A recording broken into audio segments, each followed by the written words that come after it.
प्रिय साथियों, स्वागत है आपका हमारे इस प्रेरणादायक कहानियों की श्रृंखला वाले चैनल में।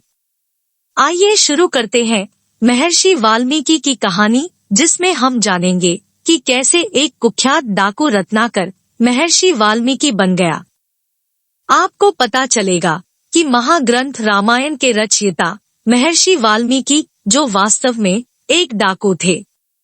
कहानी का शीर्षक है महर्षि वाल्मीकि एक कुख्यात डाकू रत्नाकर। महर्षि वाल्मीकि संस्कृत भाषा के आदि कवि और हिंदुओं के आदि काव्य रामायण के रचयिता के रूप में प्रसिद्ध हैं। महर्षि कश्यप और अदिति के नवम पुत्र वरुण आदित्य से इनका जन्म हुआ। इनकी माता चर्षणी और भाई भृगु थे। वरुण का एक नाम प्रचेत भी है, इसलिए इन्हें प्राचेतस नाम से उल्लेखित किया जाता है। महर्षि वाल्मीकि का जन्म एक पवित्र ब्राह्मण कुल में हुआ था। उनके पिता ऋषि प्रचेत और माता चर्षणी थे। महर्षि वाल्मीकि का असली नाम रत्नाकर था। बचपन में एक दिन रत्नाकर अपने कुछ दोस्तों के साथ जंगल में खेलने गए। वहां रत्नाकर खेलते खेलते जंगल में भटक गए। उस समय रत्नाकर की उम्र बहुत छोटी थी। रास्ता ना मिल पाने के कारण वे वहां बैठकर रोने लगे। रत्नाकर को रोता देख एक भील शिकारी रत्नाकर को अपने घर ले आया और उसे अपने बेटे की तरह पालने लगा। चूंकि रत्नाकर को बचपन में एक भीलनी शिकारी ने चुरा लिया था, इसलिए उनका पालन पोषण जंगल में रहने वाली भील जाति में हुआ, जिस कारण उन्होंने भीलों की परंपरा को अपनाया, लेकिन वे भील जाति के नहीं थे। वास्तव में वाल्मीकि जी प्रचेता के पुत्र थे। पुराणों के अनुसार प्रचेता ब्रह्मा जी के पुत्र थे। रत्नाकर जब बड़े हुए तो उनकी शादी हो गई और रत्नाकर को 3 पुत्र हुए। रत्नाकर भी अपने परिवार का पेट पालने के लिए पिता की तरह शिकार करते थे। पहले तो सब कुछ ठीक चल रहा था, लेकिन कुछ साल बाद शिकार ना मिलने के कारण रत्नाकर को अपने परिवार का पेट पालने में परेशानी होने लगी। इसके बाद रत्नाकर ने अपने परिवार को बिना बताए डकैती शुरू कर दी। इस तरह रत्नाकर आजीविका के लिए डाकू बन गए। अपने परिवार के पालन पोषण के लिए वे राहगीरों को लूटते थे एवं जरूरत होने पर मार भी देते थे। इस प्रकार वे दिन प्रतिदिन अपने पापों का घड़ा भर रहे थे और इस प्रकार रत्नाकर एक खूंखार डाकू बन गया था। रत्नाकर अपने साथियों के साथ बीहड़ जंगल में रहता था और वहां से गुजरने वाले यात्रियों को लूट लिया करता था। दूर दूर के इलाकों में रत्नाकर के नाम का खौफ था। एक बार की बात है, दिन छिप चुका था और थोड़ा अंधेरा हो रहा था। उस समय देवर्षि नारद मुनि उस जंगल में विचरण कर रहे थे कि तभी डाकू रत्नाकर ने अपने साथियों के साथ नारद जी को घेर लिया। नारद मुनि अपने आप में मग्न थे। उनके मन में किसी प्रकार का कोई डर नहीं था। रत्नाकर ने नारद जी से पूछा, सुनो ब्राह्मण, मैं रत्नाकर डाकू हूँ। क्या तुमको मुझसे भय नहीं लग रहा? तुम्हारे पास जो कुछ है उसे निकाल कर रख दो, नहीं तो जीवन से हाथ धोना पड़ेगा। नारद मुनि ने कहा, रत्नाकर, मुझे किसी भी बात का भय नहीं है। मैं ना तो किसी असफलता से डरता हूँ और ना ही मुझे अपने प्राणों का भय है, ना कल का और ना कलंक का। लेकिन शायद तुम डरे हुए हो। मेरे पास इस वीणा और वस्त्र के अतिरिक्त है ही क्या? तुम लेना चाहो तो इन्हें ले सकते हो। रत्नाकर ने गुस्से में कहा, मैं डरा हुआ नहीं हूँ, मुझे भला किसका डर है? नारद मुनि बोले, अगर डरे नहीं हो तो इन जंगलों में छिप कर क्यों बैठे हो? शायद तुम राजा से डरते हो या फिर प्रजा से। रत्नाकर घबराकर बोला, नहीं, मैं किसी से भी नहीं डरता। नारद मुनि ने मुस्कुरा कर कहा, लेकिन तुम यह क्रूर कर्म करके भयंकर पाप क्यों करते हो?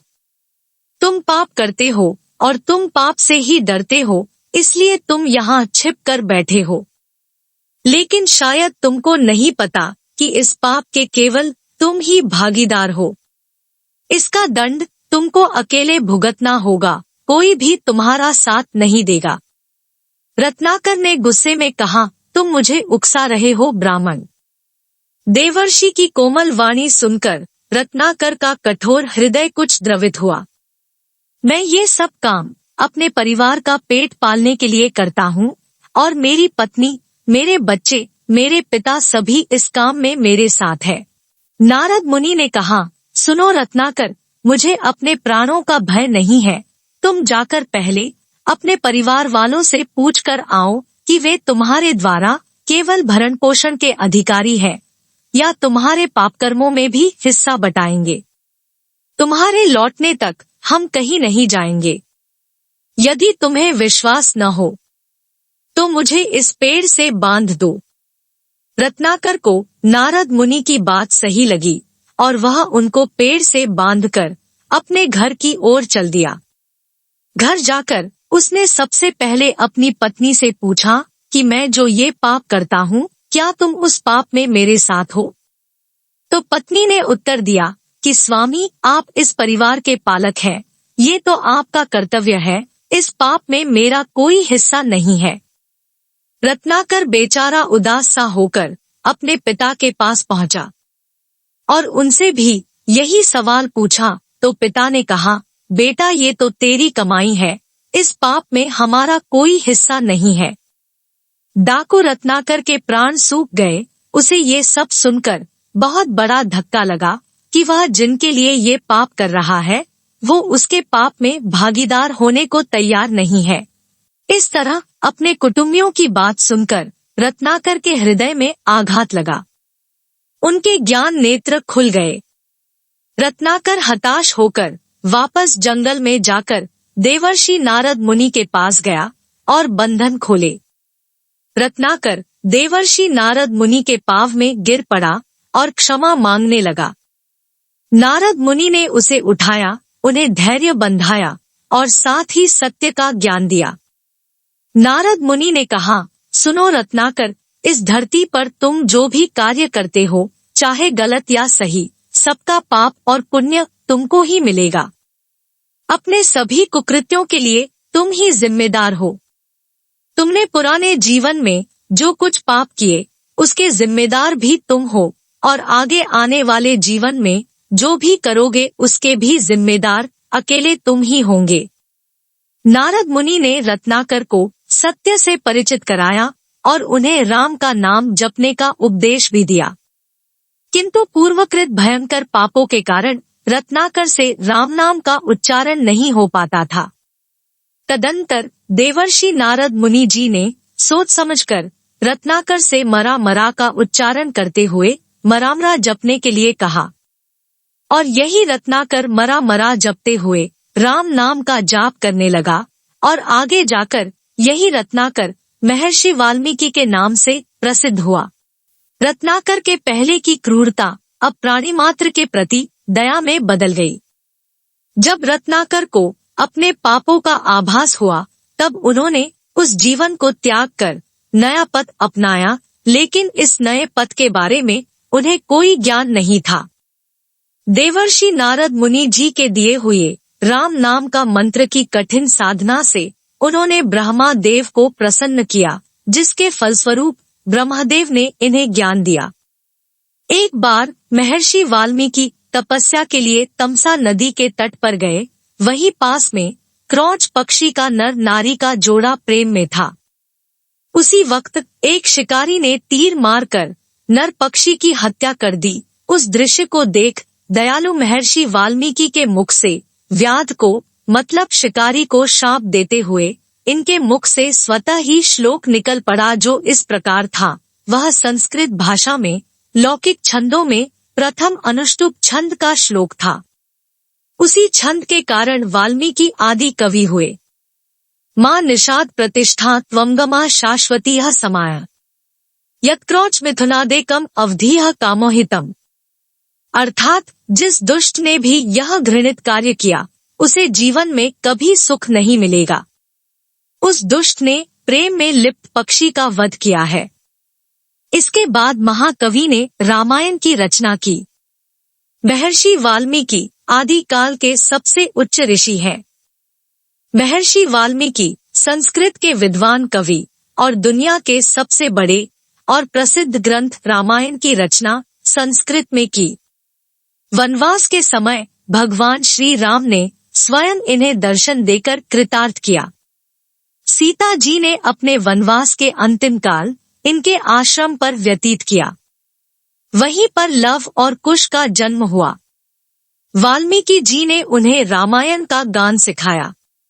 सत्य ही कहा गया है, राम नाम के इस शब्द में बहुत बल है, जिसने डाकू रत्नाकर को राम नाम के जप और सत्संग के प्रभाव से भारतवर्ष के सबसे प्रमुख ऋषि ब्रह्मर्षि के रूप में महर्षि वाल्मीकि परिवर्तित कर दिया। प्रिय साथियों, इस तरह यह कहानी यहीं समाप्त होता है। मुझे पूरी उम्मीद है कि यह प्रेरणादायक कहानी आपको जरूर अच्छी लगी होगी। साथ ही आपको यह कहानी कितना मोटिवेट किया, कृपया कमेंट के माध्यम से अवश्य बताएं। साथ ही अपनी राय भी दे, जिससे हमें इस दिशा में मार्गदर्शन मिले। आपके किसी भी प्रश्न एवं सुझावों का स्वागत है। आपका कीमती समय देने के लिए दिल से शुक्रिया। और अंत में एक आग्रह है कि कृपया आप इस वीडियो को लाइक करें, शेयर करें और सब्सक्राइब जरूर करें। फिर मिलते हैं अगले वीडियो में किसी नए कहानी के साथ। तब तक के लिए जय हिंद, जय सनातन।